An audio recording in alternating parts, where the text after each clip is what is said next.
experiencia de un viaje a Perú en el que me hospedé en un hostel. No asustarme ante lo que él me contaba, porque estaba enfrente mío una persona que posiblemente podía ser un asesino. Dios me estaba preparando, Dios me estaba mostrando lo que significaba abrirme a la escucha profunda. Hola, ¿cómo estás? Mi nombre es Micaela Naya y hoy quiero contarte cómo un viaje me transformó la vida y fue probablemente una experiencia que no voy a olvidar jamás. Hoy quiero contarte una experiencia de un viaje a Perú en el que me hospedé en un hostel narco. Quiero contarte toda la experiencia, todo lo que viví, experimenté y realmente creo que es un milagro que hoy pueda estar contando este video. Ya pasaron muchos años. Digo que fue un milagro realmente porque desde la inocencia, desde la ignorancia, uno no sabe en los lugares donde se mete, mucho menos viajando. Y bueno, es la primera vez que voy a contar esto.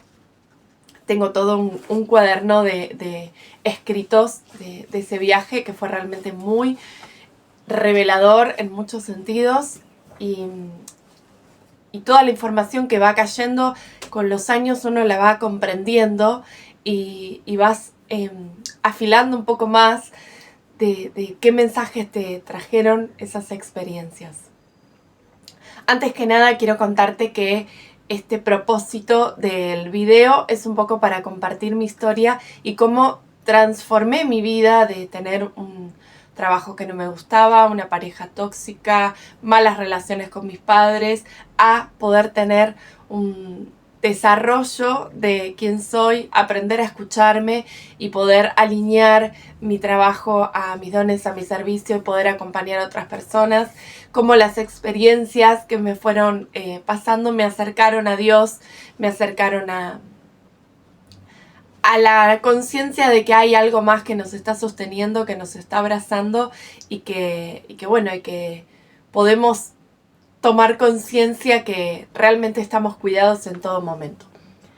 Entonces te cuento, este viaje comienza en el 2019, viajo con un amigo a Perú, un amigo farmacéutico, los dos trabajábamos en la industria farmacéutica y decidimos viajar a Perú, a Machu Picchu, a Cusco, realmente con mucho deseo, con muchas ganas, con mucho disfrute, un poco sin saber muy bien a dónde íbamos, a qué íbamos, sí teníamos como ese viaje pensado. Y bueno, acá estaba refrescando lo que fue el día 1, llegamos a un hostel que habíamos alquilado por internet y no me acordaba de esto, pero lo leí en mi cuaderno que decía que en el hostel había un Cristo enorme, ¿no? Que era maravilloso, que era hermoso. Bueno, en ese momento yo fumaba marihuana, ya no fumo más, pero en ese momento decidimos el segundo día ir a buscar flores para poder fumar dentro del país. Por supuesto no sabíamos, no conocíamos, teníamos un contacto.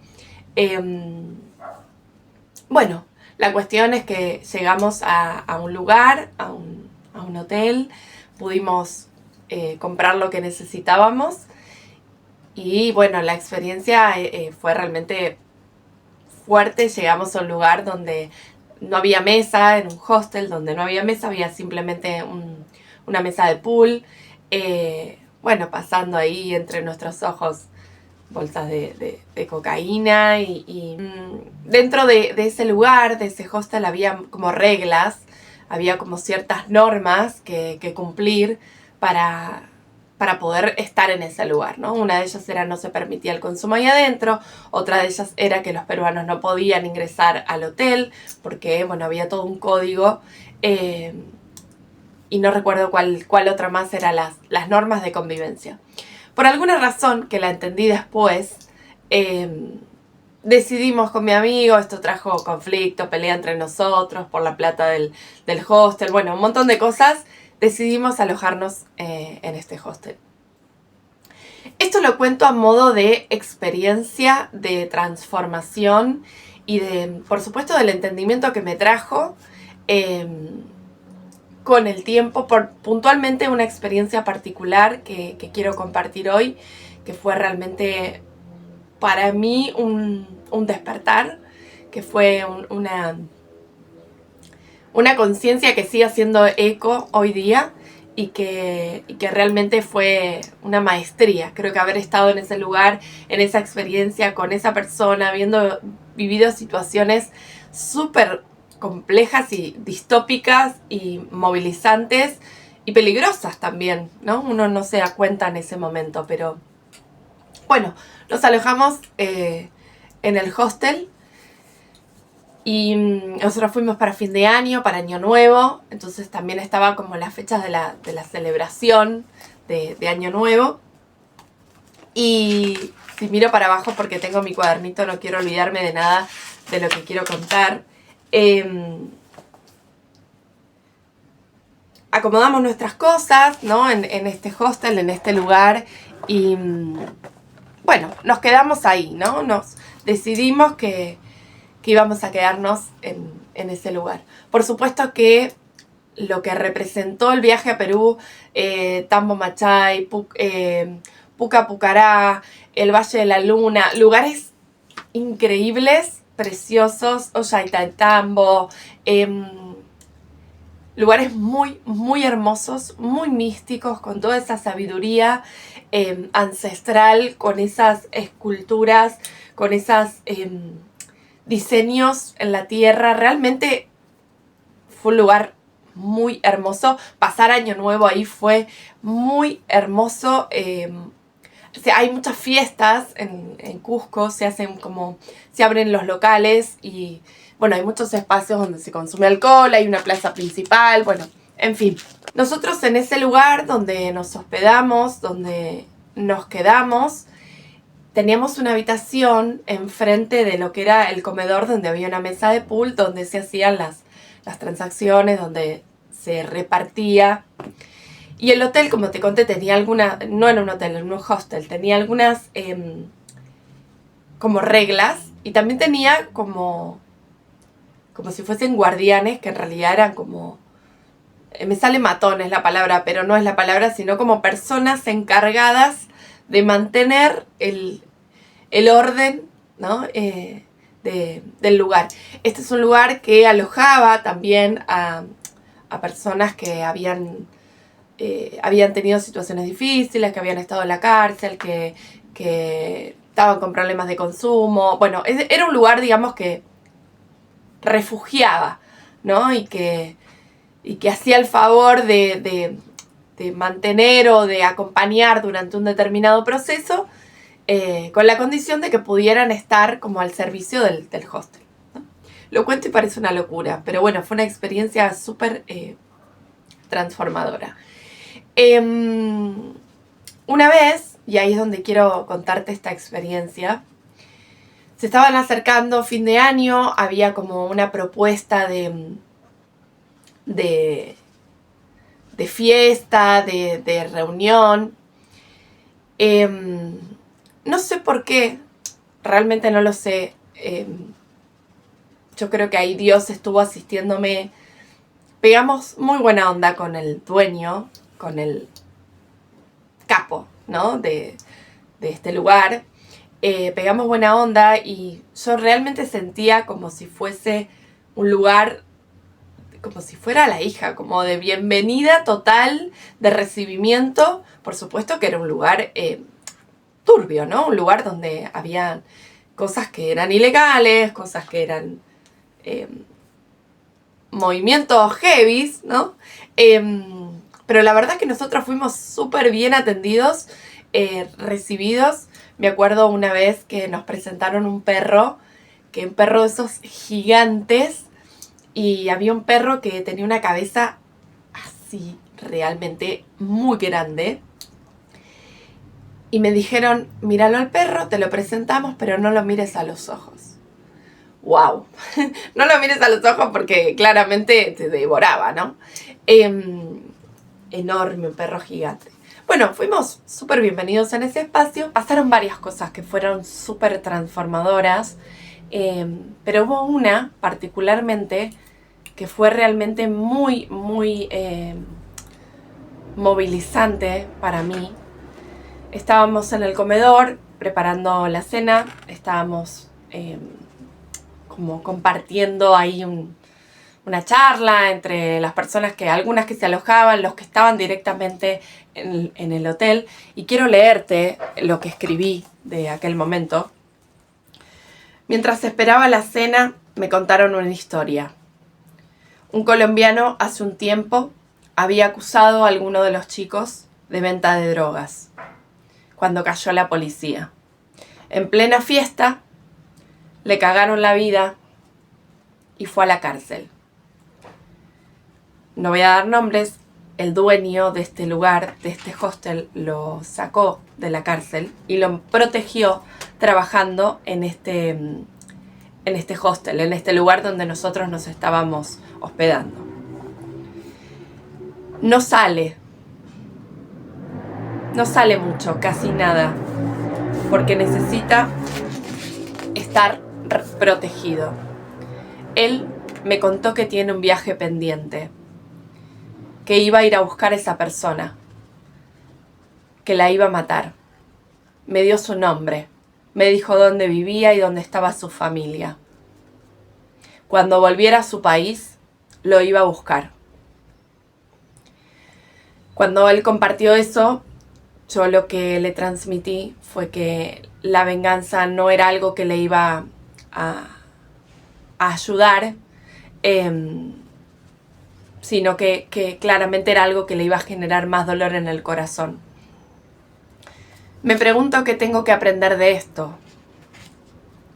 Claro, yo estoy estudiando para manejar estas situaciones. Tal vez Dios me está poniendo a prueba. Lo estoy leyendo, Sin querer le comenté a mi amigo que tal vez esta historia no debería haberla escuchado. Después cenamos juntos. Llegó un argentino de pelo largo, con una guitarra. Y sin tratar de mirar mucho, observé que el dueño del hostel revisaba cosa por cosa que traía el argentino en su mochila. Resulta que este hombre estuvo en el hostel hacía unos años y le habían dado de 3 a 7 años por el tráfico de marihuana.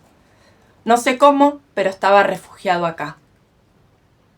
Le hizo escribir en un cuaderno como una declaración jurada que solamente por esta noche se alejaría y que después no volvería a verlo. En ese momento, todos sus empleados buscaron una navajita y el dueño de este hostel le dio una palmada en la espalda. Nosotros fingimos demencia. Yo le dije a mi amigo, estamos en la casa de un narco, pero nos respeta. Todo es muy turbio. Tengo un poquito de miedo. Una de las noches llega un hombre que estaba completamente drogado, parecía una persona de la calle. Esta es otra de las experiencias que pasaron. Llega como completamente borracho o drogado y llega al lugar rompiendo todas las reglas. Y vimos cómo lo agarraron del cuello y lo metieron a la sala donde se hacían las transacciones y las reuniones y lo metieron ahí. Claramente fue un ajuste de cuentas, que nosotros estábamos entre la risa y el miedo, entre el susto, el llanto. No sabíamos muy bien cómo reaccionar porque realmente éramos muy bienvenidos en el lugar. Nos sentíamos cuidados, nos preparaban la comida, nos contemplaban para la sopa. Cuando llega este hombre al hostel, yo estoy poniendo el agua para la pava, esperando que se caliente, y mi amigo, que estaba mirando toda la secuencia, que estaba observando, ve cómo ingresa esta persona drogada, completamente desbordada. Lo que me transmite mi amigo es que el dueño del hostel le hace como un gesto de que nos retiremos de la cocina, del lugar donde se hacían todas las transacciones. Mi amigo me agarra así del brazo y me dice, nos vamos. Yo sin entender qué estaba pasando, cuando me dice nos vamos, mientras bajábamos la escalera le digo la pava, como diciendo lo que me falta es que se prenda fuego el host. No importa, me dice, y me saca y nos vamos. Y ahí es donde quedamos del lado de enfrente y vimos la secuencia del ajuste de cuentas, ¿no? Bueno, pasó toda esta situación, claramente nosotros vimos toda esta situación que es súper muy compleja, nos asustamos, pero igualmente decidimos quedarnos en el hostel y quedarnos ahí, ¿no? Acá estoy leyendo el cuadernito para no olvidarme de nada. Nosotros seguimos paseando, fuimos a recorrer diferentes lugares que fueron maravillosos. La verdad que tiene Perú tiene unos lugares increíbles donde la tierra estaba preparada en distintos niveles para distintos tipos de cultivo. La verdad que tengo unas fotos increíbles del viaje, fue súper maravilloso. Nos pasaron cosas muy locas, como por ejemplo que nos dejaron entrar a lugares donde ya estaba cerrado, ya no era hora de visita y nos dejaron ir prácticamente con una experiencia exclusiva. Nos han pasado cosas como realmente siento que estuvimos protegidos, que estuvimos guiados por Dios, por los ángeles, cuidados en todo momento. Otra de las experiencias que pasaron y que, bueno, esto fue antes de que nosotros hiciéramos el camino a Machu Picchu, que estuvimos 4 días en el camino del Inca, durmiendo en la montaña, levantándonos a las 4 de la mañana, haciendo un montón de kilómetros para poder llegar a Machu Picchu desde el camino del Inca. Súper, súper hermoso, la verdad que eso es otro viaje, ¿no? Bueno, fuimos al Salar. En el Salar es un lugar donde hay claramente como montañas de sal, hermoso, es muy hermoso. Y para llegar a ese lugar vos tenés que llegar en un auto. El auto por lo general te espera, vos recorres el Salar y te regresás a tu lugar. Como estábamos cortos de plata y realmente no teníamos como... No queríamos pagar la espera y confiamos en que podíamos sostener, digamos, la experiencia. Le dijimos al del auto que se vaya, como si fuese un taxi, que lo compartís con otras personas. Bueno, cuando terminó la excursión, claramente no teníamos taxi para volver, ahí no se puede pedir un auto, no teníamos con quién volver, no había persona que quisiera compartir el auto, no, era un chino, realmente no podíamos volver. Y bueno, decidimos caminar, nos dijeron que detrás del Salar, si caminábamos y bajábamos la montaña, pasábamos por un pueblo y podíamos acceder a la ruta. Esto era más o menos las 5 de la tarde. Ya a partir de las 6 de la tarde, 6:30, baja el sol, no se ve nada. Entonces decidimos bajar detrás del Salar por todo un camino. Y ese camino, que no había nada, con precipicio al costado, lo decidimos hacer caminando. Bajamos caminando y en estas bajadas encontramos un pueblo, que es un pueblo perdido, un pueblo, le dicen que es un pueblo fantasma, se llama el pueblo de Pichingoto, donde no hay civilización, donde no... Hay muchas cosas que están abandonadas, que no están terminadas de construir. Nosotros bajamos por ese pueblo, encontramos un grupo de personas borrachas que estaban ahí como tiradas. Decidimos como con todo el miedo y todo el cagazo seguir caminando, como fingiendo un poco demencia de la situación. Y en un momento empezamos a bordear un pueblo donde las ventanas estaban selladas como con palos de madera, con cintas. Bueno, nosotros observando toda esta situación, también sin saber cuáles eran las cuestiones que sucedían en ese pueblo. Bueno, cruzamos un puente por debajo como de un río que había, y encontramos una camioneta, hicimos dedo y llegamos a el centro de Cusco. cuando llegamos al hostel, cuando llegamos al hotel, el dueño, con los ojos abiertos así, nos dice, ¿cómo no me avisaron que estaban perdidos? Los tendríamos que haber ido a buscar con los perros. Ese pueblo es un pueblo re peligroso. ¿Cómo van a estar ahí? Bueno, resulta que ese pueblo también era un pueblo de ajuste de cuentas, era un pueblo donde había cosas muy turbias y claramente era un pueblito que no estaba habitado por familias, por sociedad. No, era un pueblo que era súper peligroso. Y nos dice, ¿por qué no nos hubieran avisado que los íbamos a buscar con los perros? Bueno, súper fuerte. Claramente nosotros nos sentíamos protegidos con la situación, ¿no? Porque era realmente como vivir una película en la que el narco cuida a su familia. Es muy fuerte, muy loco y muy... ¡Wow! Realmente yo lo recuerdo y digo, no puede ser. Bueno, una de las noches llegó fin de año, salimos, en la plaza de Cusco se ven muchas situaciones, es muy curioso sentarse en la plaza y observar dinámicas, tanto de borrachera, de violencia, es como realmente hay como mucho consumo de alcohol y de sustancias y bueno.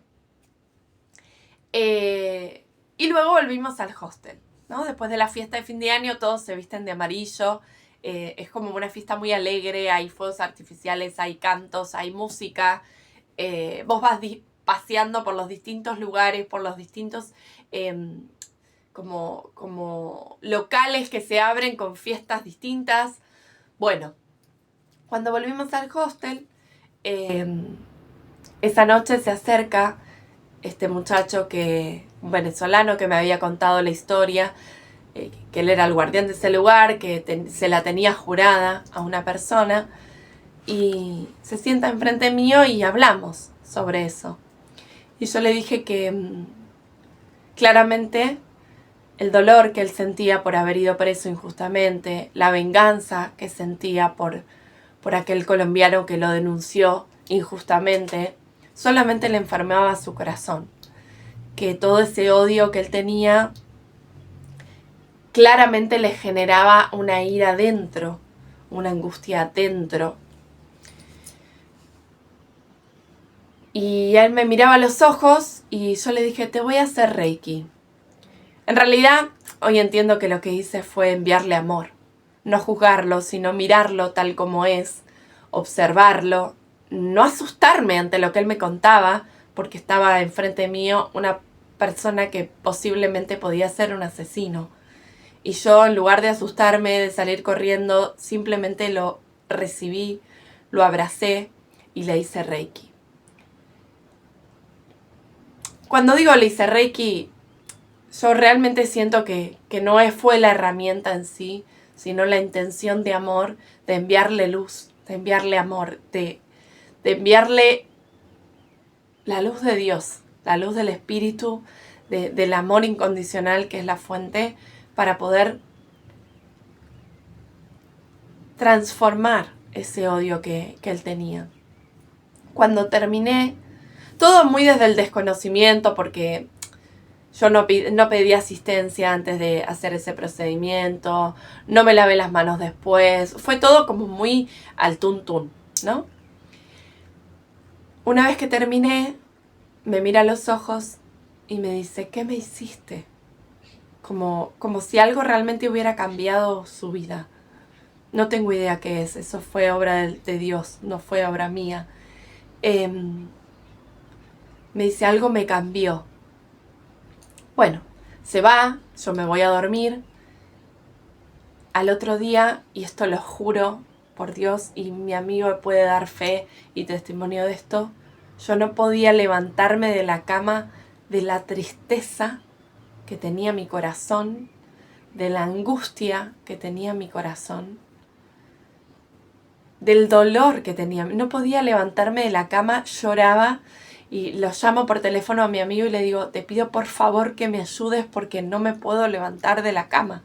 No puedo, no. el vino con un café, charlamos, me sacó literalmente de la cama, me lavé las manos y ahí como pidiendo asistencia para poder transformar todo eso. Hoy entiendo, prácticamente 8 años después, que lo que sucedió es que no solamente que me cargué con esa energía, sino que no me protegí, no pedí asistencia, no me lavé las manos. Y eso me dio una maestría enorme, enorme, de lo que significa el cuidado de la energía, de lo que significa el poder de la intención, de lo que significa ser canales de Dios, pero no darnos cuenta que estamos siendo un canal de Dios. Y entonces podemos estar cargando con fuerzas, entidades, memorias que no son de la luz, que no son del amor. Entonces, pedir como real asistencia a Dios, ¿no? En ese momento que no me podía levantar de la cama. Entiendo también, después de tantos años, que Dios me estaba mostrando lo que significaba abrirme a la escucha profunda, lo que significaba realmente mirar a un perpetrador con amor, lo que significaba transformar mi mirada de juicio en una mirada de compasión y de misericordia. Yo creo que eso fue una maestría para mí en todos los aspectos. Primero, porque no me lo olvido más. Y segundo, porque años después tuve la posibilidad de contactarme con esta persona. Él volvió a su país de origen, a Venezuela, y me contó que abortó misión, dejó esa idea de querer matar y de querer asesinar y de hacérselas pagar a esa persona que tenía nombre, apellido, su familia y gente esperando que él diera lo que hay para realmente matarlo, y que había olvidado esa idea y que hoy tenía una familia, tenía una parrilla, tenía un lugar de comida y que ponía al servicio su trabajo y que estaba íntimamente conectado con Dios. Esto me emociona porque realmente no es que yo fui la que hizo algo para que él tomara un camino distinto, pero sí como el poder de la mirada, el poder de activar mi escucha en ese momento, una escucha consciente, profunda, amorosa y realmente mirar al otro con total amor, no solamente que a mí me cambió la vida, sino que le cambió la vida a él y probablemente le cambió la vida a una persona que podría haber estado muerta. Y esto lo cuento porque tenía cierto miedo de contar esta experiencia, temor e incluso como preguntas y bueno, como temor, como cómo voy a contar esta situación de que me alojé en un hostel narco, que vi cómo se saldaban cuentas, cómo una persona me cuenta que va a matar a otra, cómo yo la miro sin juicio, cómo me quedo cargada con ese dolor, cómo no me puedo levantar de la cama. O sea, realmente todas esas experiencias hoy las veo como una maestría, que Dios me enseñó a no juzgar, a mirar con amor, a que todo lo que haga sea en su nombre, no creerme que porque puedo escuchar no me voy a cargar con ninguna energía o no me voy a quedar con nada, ¿no? Yo realmente siento, que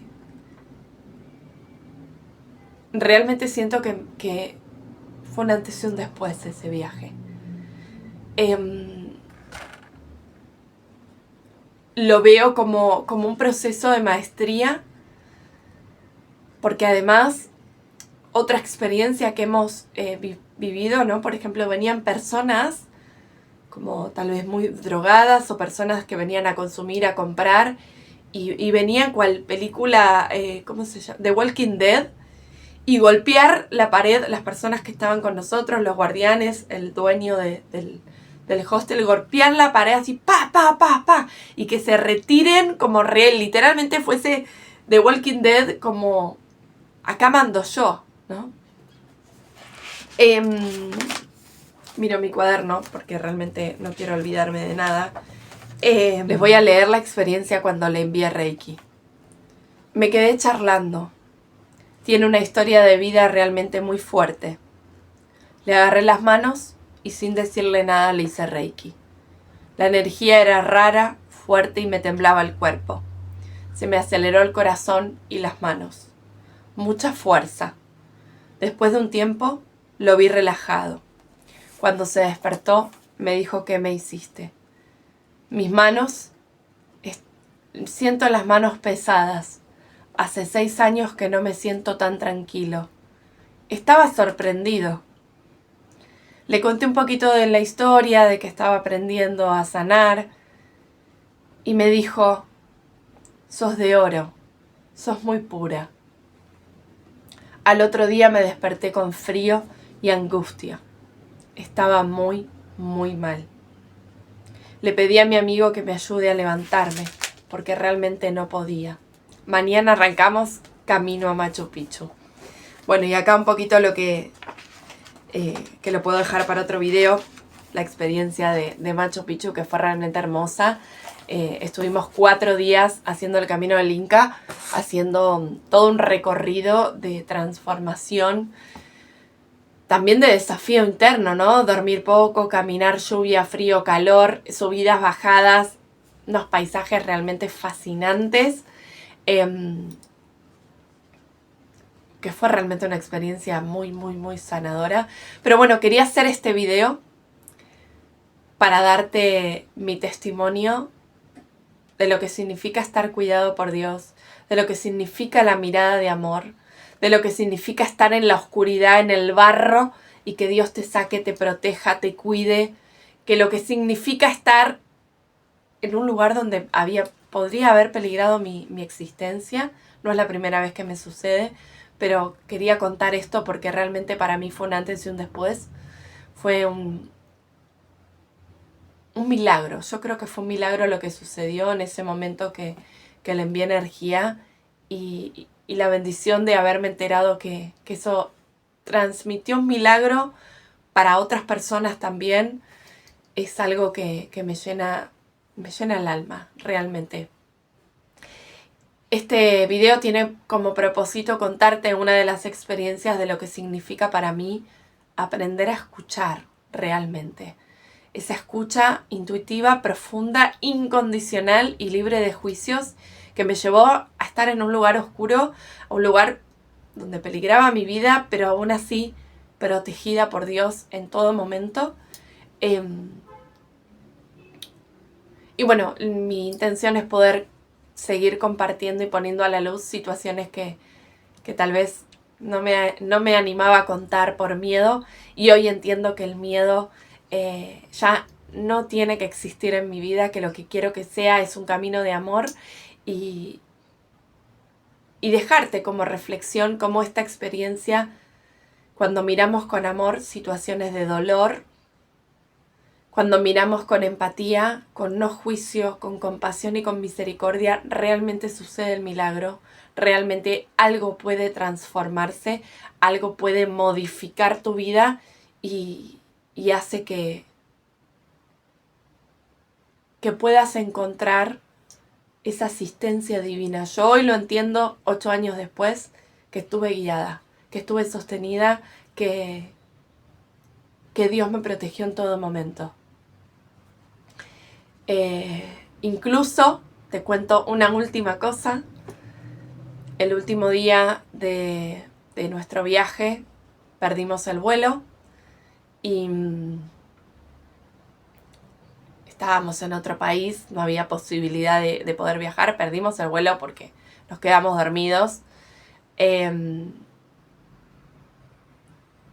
en ese perder el vuelo teníamos que pagar muchísima plata, muchísimo dinero para poder viajar. Estábamos en otro país, o sea, nervios. Mi amigo tratando de resolver, de ir, venir, no pudo resolverlo. Y ahí desperté mi creatividad, y esto también es un don de Dios. Desperté mi creatividad de actriz. Perdón al aeropuerto de Perú. Yo fingí que estaba embarazada. Caminé por todas partes fingiendo que estaba embarazada. Me acerqué a la encargada y le digo, discúlpame, me quedé dormida porque estoy embarazada, estuve con vómitos, yo necesito volver a mi país, volver a atenderme, no sé cómo, pero necesito hacerlo. Todo esto en un papel de actriz clave.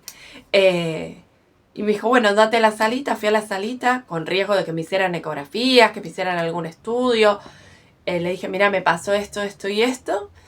Todo esto como sosteniendo que estaba embarazada en otro país. Y el médico me hace una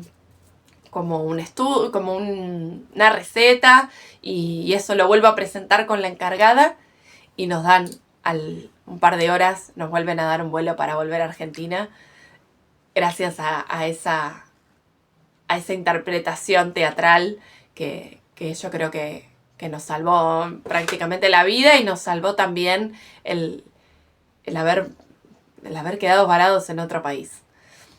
Cuando vamos a poner las valijas, había una chica que estaba al lado mío que en el bolso tenía un cuy. Un cuy es como un ratón que comen allá en Perú, como si fuese un roedor que se come en un palito. Y cuando lo vi, lo sacó de la cartera, yo hice el broche de oro que cerraba la idea de que yo estuviera embarazada y en otro país. Creo que fue una obra de teatro maravillosa. Hoy es gracioso y te lo cuento como chapa graciosa para finalizar este video. Pero sí quiero que te quedes con la importancia de mirar con amor las situaciones que son dolorosas, violentas, donde ves perpetrador y víctimas. Te invito a abrir el corazón y conectarnos con la misericordia. Espero te haya gustado y nos vemos la próxima.